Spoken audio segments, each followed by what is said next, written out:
ఎండ్రేలు కూర అండి. ఎండ్రేలు కూర బాగా వండుకుందాం. కొద్దిగా వేడి నీళ్ళు వేసి ఎండ్రేలు శుభ్రంగా కడిగేసుకొని మనం పక్కన పెట్టుకున్నాక ఉల్లిపాయ పచ్చిమిరకాయలు కోసుకోవాలి, మంచిగా టమాటాలు కోసుకోవాలి. దానికి తగినన్ని టమాటాలు వేస్తేనే బాగా టేస్టీగా ఉంటుంది. ముందుగా బండి పెట్టేసేసుకొని తర్వాత నూనె వేసి ఎండ్రేల్ని వేయించేసేసి తీసి పక్కన పెట్టుకోవాలి. పక్కన పెట్టుకున్న తర్వాత మనం ఉల్లిపాయలు పచ్చిమిరకాయలు కూడా వేసుకొని బాగా వేగనివ్వాలి. వేగిన తర్వాత అల్లం వెల్లుల్లి పేస్ట్ కూడా వేసేసి అది కూడా వేగిన తర్వాత బాగా ఎర్రగా వచ్చేటట్టు ఉల్లిపాయ ముక్కలను వేగిన తర్వాత అల్లం పేస్ట్ కూడా వేసేసాం కదండి, బాగా వేగుతుంది. అది వేగిన తర్వాత టమాటా ముక్కలు కూడా వేసేయాలి.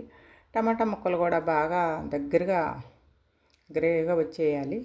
అది దగ్గరగా అయినప్పుడు మనం ఎండ్రాయిల్ని పక్కన పెట్టుకున్నాం కదా, ఆ ఎండ్రాయిల్ని కూడా వేసి బాగా కలుపుకోవాలి. కలుపుకున్న తర్వాత దాంట్లోకి మనం తగినంత ఉప్పు, కారము, పసుపు, ధనియాల పొడి, జీలకర్ర పొడి కూడా వేసుకోవాలి. వేసుకున్న తర్వాత కొత్తిమీర కూడా జల్లుకొని వేసి బాగా కలుపుకోవాలి. కలుపుకున్న తర్వాత కొంచెం నీళ్లు పోయాలి. నీళ్ళు పోస్తే రేలు వేగినా కూడా ఉడకడానికి టైం పట్టింది కొంచెం. అది వేగుతుంది బాగా, కొంచెం ఇప్పుడు నీళ్ళు పోసుకోవాలి. దగ్గరికి అయిపోగానే మన కూరని చక్కగా దింపేసుకొని అన్నంలో వేసుకొని తింటే చాలా బాగుంటుంది.